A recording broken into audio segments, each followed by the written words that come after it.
এতিয়া আগবাঢ়িছোঁ অন্য এটি শিতানৰ মাজলৈ ৰাশিফল শিতানলৈ। এই সন্দৰ্ভত আমি অধিক জানিবৰ বাবে পোনে পোনে সংযুক্ত হৈছোঁ। আমাৰ সৈতে আছে জ্যোতিষ শাস্ত্ৰবিদ ডক্টৰ পৰশমণি শৰ্মা। ডক্টৰ পৰশমণি শৰ্মা, স্বাগতম জনাইছোঁ, লগতে সুপ্ৰভাতো জনাইছোঁ আপোনাক। আজিৰ দিনটোত কোনসকল জাতক জাতিকাৰ দিনটো কেনেদৰে পাৰ হয় এই সন্দৰ্ভত জানিবৰ বাবে আপোনাৰ সৈতে সংযুক্ত হৈছোঁ। ধন্যবাদ। আপোনাৰ লগতে সৰু অসমবাসী ৰাইজক মই ডক্টৰ পৰশমণি শৰ্মাই জনাইছোঁ সুপ্ৰভাত। আজি 26 ডিচেম্বৰ 2025 শুক্ৰবাৰ। 26 ডিচেম্বৰ বুলি কোৱাৰ লগে লগে আজি ড্ৰাইভাৰ নম্বৰ হৈ গ'ল নম্বৰ 8, কণ্ডাক্টৰ নম্বৰ হ'ল আজি নম্বৰ 2। গতিকে 8 আৰু 2ৰ যিটো কম্বিনেশ্যন, এই কম্বিনেশ্যনটো অলপমান প্ৰব্লেমেটিক হয়, বিশেষকৈ ফাইনেন্সিয়েল, হেল্থ, ৰিলেশ্যনশ্বিপ এইবিলাক ক্ষেত্ৰত আজি আপোনালোকে অলপ অসুবিধা পাব। জানো হওক, যিকোনো ইংৰাজী মাহৰে 1 তাৰিখ, 10 তাৰিখ, 19 তাৰিখ আৰু 28 তাৰিখে জন্ম লাভ কৰা ব্যক্তিসকলক কাৰ্ডেনো কি কয়, নাম্বাৰ চিক কি কয়। নাম্বাৰ 1ৰ ব্যক্তি নাম্বাৰ 8ৰ লগত, নাম্বাৰ 2ৰ লগত চাওক। নাম্বাৰ 1ৰ ব্যক্তিয়ে নাম্বাৰ 8ৰ লগত সদায় এটা চেলেঞ্জেছ ক্ৰিয়েট কৰে, এটা প্ৰব্লেম ক্ৰিয়েট কৰে। গতিকে নাম্বাৰ 1ৰ ব্যক্তিসকল আজি দিনৰ ভাগত অলপমান অসুবিধা হ'ব, কিন্তু দিনটোৰ শেষলৈ যিহেতু নাম্বাৰ 2 ভাইব্ৰেশ্যনটো এক্টিভ হ'ব, গতিকে নাম্বাৰ 1ৰ ব্যক্তিসকল দিনটোৰ পিছত তেওঁলোকৰ কাৰণে ভাল হ'ব। গতিকে মেজৰ যদি ডিচিশ্যন ল'ব লগা আছে আফটাৰ ছানছেট তেওঁলোকে ল'লে তেওঁলোকৰ কাৰণে ভাল। তেওঁলোকৰ কাৰ্ড আহিছিলে আজি শ্বেয়াৰিং কাৰ্ডটো, যিহেতু শ্বেয়াৰিং কাৰ্ড আহিছিলে নাম্বাৰ 1ৰ ব্যক্তিসকলৰ কাৰণে। গতিকে তেওঁলোকে আজি যিকোনো কথাতে প্ৰব্লেম হ'লে তেওঁলোকে শ্বেয়াৰ কৰি, বেলেগৰ লগত যদি আলোচনা কৰি তেওঁলোক আগবঢ়ায় তেওঁলোকৰ কাৰণে ভাল। যিকোনো ইংৰাজী মাহৰ 2 তাৰিখ, 11 তাৰিখ, 20 তাৰিখ আৰু 29 তাৰিখে জন্ম লাভ কৰা ব্যক্তিসকলৰ কাৰণে কাৰ্ড আহিছিলে এৱেৰনেছ কাৰ্ডটো। চাওক, নাম্বাৰছ হৈছে তেওঁলোকৰ 2। আজি দিনটোৰ ভাইব্ৰেশ্যন আছিলে 8 আৰু 2, গতিকে 8ৰ লগত 2, 2ৰ লগত 2। আজি নাম্বাৰ 2 ব্যক্তিসকলৰ কাৰণে অলপ প্ৰব্লেমেটিক হ'ব, ইম'চনেল ডিষ্টাৰ্বেঞ্চ, ইম'চনেল প্ৰব্লেমছ তেওঁলোকৰ হ'ব পাৰে। কাৰ্ড যিহেতু আহিছিলে এৱেৰনেছ কাৰ্ডটো, নিজৰ লগতে তেওঁলোকে বেলেগৰো যদি এৱেৰনেছ তেওঁলোকে ভাবে, লগতে তেওঁলোকে কি কৰি আছে, কি কৰিবলৈ গৈ আছে, এইখিনি যদি এৱেৰনেছ নিজৰ মাইণ্ডত আনি ল'ব পাৰে তেওঁলোকৰ কাৰণে ভাল হ'ব। যিকোনো ইংৰাজী মাহৰে 3 তাৰিখ, 12 তাৰিখ, 21 তাৰিখ আৰু 30 তাৰিখে জন্ম লাভ কৰা ব্যক্তিসকলক আমি কওঁ নাম্বাৰ 3 ব্যক্তি। নাম্বাৰ 3ৰ লগত নাম্বাৰ 8 মিক্স কম্বিনেশ্যন, নাম্বাৰ 3ৰ লগত number 2 again mix combination. Card আহিছিলে বাৰ্ডেন কাৰ্ডটো। চাওক, আজি নাম্বাৰ 3 ব্যক্তিসকলৰ কাৰণে বহুত এটা ভাল সময় নহয়, তেওঁলোকে অলপ চেলেঞ্জেছ তেওঁলোকৰ পাব পাৰে। কিন্তু যিহেতু বাৰ্ডেন কাৰ্ডটো আহিছে, তেওঁলোকে যিমান পাৰে নিজৰ পৰা লোডটো কমালে, অৰ্থাৎ বাৰ্ডেন কমাই পেলাই যদি তেওঁলোকে চলে তেওঁলোকৰ কাৰণে ভাল। অযথা লোকৰ কাম কৰিবলৈ গৈ তেওঁলোকৰ ক্ষতি হ'ব পাৰে, গতিকে কিছুমান বস্তু তেওঁলোকে যিমান পাৰে এভইড কৰিব পাৰিলে ভাল হ'ব। যিকোনো ইংৰাজী মাহৰে 4 তাৰিখ, 13 তাৰিখ, 22 তাৰিখ আৰু 31 তাৰিখে জন্ম লাভ কৰা ব্যক্তিসকলক আমি কওঁ নাম্বাৰ 4 ব্যক্তি। নাম্বাৰ 4ৰ লগত নাম্বাৰ 8 ভাল কম্বিনেশ্যন নহয়। নাম্বাৰ 4ৰ লগত number 2 again bed combination. Card আহিছিলে ফাইটিং কাৰ্ডটো। নাম্বাৰ 4 ব্যক্তিসকলে আজি কিছুমান অযথাত প্ৰব্লেমত পৰিব পাৰে, কাজিয়া পেচাল হ'ব পাৰে, ফাইটিংছ হ'ব পাৰে, ৰিলেশ্যনশ্বিপত মিছআণ্ডাৰষ্টেণ্ডিং, ব্ৰেকআপ হ'ব পাৰে। গতিকে নাম্বাৰ 4 ব্যক্তিসকলে আজি অলপ কেয়াৰফুল থাকিলে তেওঁলোকৰ কাৰণে ভাল। যিকোনো ইংৰাজী মাহৰে 5 তাৰিখ, 14 তাৰিখ আৰু 23 তাৰিখে জন্ম লাভ কৰা ব্যক্তিসকলক আমি কওঁ নাম্বাৰ 5ৰ ব্যক্তি। নাম্বাৰ 5ৰ লগত নাম্বাৰ 8 ধুনীয়া কম্বিনেশ্যন আৰু নাম্বাৰ 2 এগেইন মিক্স কম্বিনেশ্যন। ত' নাম্বাৰ 5ৰ ব্যক্তিসকলৰ কাৰণে আজি কাৰ্ড আহিছিল ট্ৰেভেলিং কাৰ্ডটো। তো যিহেতু নাম্বাৰ 5ৰ লগত নাম্বাৰ 8ৰ কম্বিনেশ্যন ভাল আছে, ট্ৰেভেলিং কাৰ্ড আছে, গতিকে আপুনি যদি ট্ৰেভেলিং কৰে বা ট্ৰেভেলিঙৰ কিবা অপৰচুনিটি পায় আজি আপোনালোকৰ কাৰণে ভাল।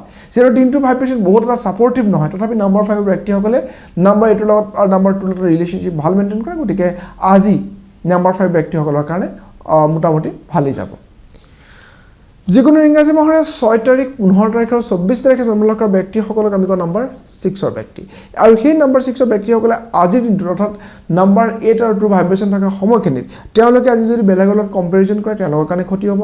কম্পেয়াৰ নকৰি নিজকে কেনেকৈ ইম্প্ৰুভ কৰিব পাৰে তাৰ কথা যদি চিন্তা কৰে নাম্বাৰ 6ৰ ব্যক্তিসকলৰ কাৰণে ভাল হ'ব। যিকোনো ইংৰাজী মাহৰে 7 তাৰিখ, 16 তাৰিখ আৰু 25 তাৰিখে জন্ম লাভ কৰা ব্যক্তিসকলক আমি নাম্বাৰ 7ৰ ব্যক্তি। নাম্বাৰ 7ৰ লগত নাম্বাৰ 8 আৰু নাম্বাৰ 2 এটা মিক্স কম্বিনেশ্যন, কিয়নো আফটাৰ ছানছেট নাম্বাৰ 2 এক্টিভেট হ'ব, কিন্তু নাম্বাৰ 7ৰ লগত ফ্ৰেণ্ডলি ৰিলেশ্যনশ্বিপে কৰিব, কিন্তু নাম্বাৰ 8ৰ লগত নাম্বাৰ 7 কি হ'ব, অলপমান ষ্ট্ৰাগলটো বঢ়াব। গতিকে নাম্বাৰ 7ৰ ব্যক্তিসকলে আজি অলপমান সাৱধান থকাটো তেওঁলোকৰ কাৰণে ভাল। যিহেতু আজি ফ্ৰাইডে আছিলে, গতিকে মা সন্তোষী মাৰ চৰণত যোৱা বা যিকোনো আপুনি কাম কৰাৰ ক্ষেত্ৰতে নাম্বাৰ 7ৰ ব্যক্তিসকলে অলপ সাৱধান থাকিলে ভাল। গণেশৰ পূজা তেওঁলোকে কৰিব পাৰে। যিকোনো ইংৰাজী মাহৰে 8 তাৰিখ 17 তাৰিখ আৰু 26 তাৰিখে জন্ম লাভ কৰা ব্যক্তিসকলক আমি কওঁ নাম্বাৰ 8ৰ ব্যক্তি নাম্বাৰ 8ৰ লগত number 8 number 2 again words combination তো আজি তেওঁলোকৰ কাৰণে কাৰ্ডো আহিছিল পেচেঞ্চ কাৰ্ডো ধৈৰ্যৰ কাৰ্ডটো যিমান পাৰে ধৈৰ্য ধৰি তেওঁলোকে যদি আগবাঢ়ে অযথা যান-জঁটত নোসোমাই যিকোনো কাজিয়া পেচালত নোসোমাই তেওঁলোকৰ কাৰণে ভাল পৰাপক্ষত আজি নাম্বাৰ 8ৰ ব্যক্তিসকলে প্ৰপাৰ্টি ৰিলেটেড কোনো যাতে ডিচিশ্যন নলয় তাৰ ওপৰত গুৰুত্ব দিব যিকোনো ইংৰাজী মাহৰে 9 তাৰিখ 18 তাৰিখ আৰু 27 তাৰিখে জন্ম লাভ কৰা ব্যক্তিসকলক আমি কওঁ নাম্বাৰ 9ৰ ব্যক্তি নাম্বাৰ 9ৰ লগত নাম্বাৰ 8 আৰু নাম্বাৰ 2ৰ যিটো কম্বিনেশ্যন ইমান এটা ভাল কম্বিনেশ্যন নহয় কাৰ্ড আহিছিলে ফাইটিং কাৰ্ডটো চ' নাম্বাৰ 9ৰ ব্যক্তিসকলেও আজি কিন্তু ক'ৰবাত নহয় ক'ৰবাত অলপ অসুবিধাৰ সন্মুখীন হ'ব পাৰে গতিকে আজি নাম্বাৰ 9ৰ ব্যক্তিসকলে যিকোনো ক্ষেত্ৰতে সাৱধান হৈ থাকি বিশেষকৈ খোৱাৰ ক্ষেত্ৰত বা ড্ৰাইভিঙৰ ক্ষেত্ৰত অলপ সাৱধান থাকিলে ভাল চাওক নাম্বাৰ আজি যেহেতু ভাইব্ৰেশ্যন ইমান ভাল নাছিলে গতিকে আপোনালোকে গণেশ মন্দিৰ যোৱা দৰ্শন কৰা মা সন্তোষী মাৰ দৰ্শন কৰা আপোনালোকৰ কাৰণে ভাল হ'ব আৰু গোটেই দিনটোৰ ভাইব্ৰেশ্যনত আজি যেহেতু মেজৰ নাম্বাৰ্ছৰ কাৰণে ইমান ভাল নহয় গতিকে তেওঁলোকে আজি মেজৰ ডিচিশ্যন লোৱাৰ পৰা বিৰত থাকিলে তেওঁলোকৰ কাৰণে ভাল চাওক আমি 2026 বৰ্ষৰ প্ৰত্যেকটো ৰাশিৰ বিষয়ে কথা পাতি আছিলোঁ আজি আমি ধনু ৰাশিৰ বিষয়ে কথা পাতিম ধনু ৰাশিৰ বৰ্তমান শনিৰ ঢাইয়া চলি আছে আৰু শনিৰ ঢাইয়া ফলত তেওঁলোকৰ স্বাস্থ্য লগতে ফাইনেন্সিয়েল অলপমান প্ৰব্লেমছ আহিব বিশেষকৈ স্বাস্থ্য ধন কেৰিয়াৰ তাক লৈ অলপমান কুৱেশ্যন মাৰ্ক আহিছে ধনুৰাশিৰ ব্যক্তিসকলৰ ৰিলেশ্যনশ্বিপৰ ক্ষেত্ৰত অলপ সাৱধান থাকিলে ভাল প্ৰপাৰ্টি ৰিলেটেড তেওঁলোকৰ যদি পুৰণা কিবা কাম আছে সেইখিনি তেওঁলোকৰ যিমান পাৰে সোনকালে শেষ কৰিবৰ কাৰণে চেষ্টা কৰক নহ'লে সেইটো দিলে হ'ব ধনুৰাশিৰ জাতক জাতিকাসকলে এই 2026 বৰ্ষটোত যদি বিশেষকৈ শনিবাৰ কেইটা মানি চলে অৰ্থাৎ শনিবাৰে ননভেজ নোখোৱা শনিবাৰে ড্ৰিংকছ নকৰা শনিবাৰে হনুমান মন্দিৰ যোৱা কালী মন্দিৰ যোৱা আহত গছলৈ চাকি লগোৱা এইবিলাক কাম কৰে তেতিয়াহ'লে ধনুৰাশিৰ ব্যক্তিসকলৰ কাৰণে ভাল হ'ব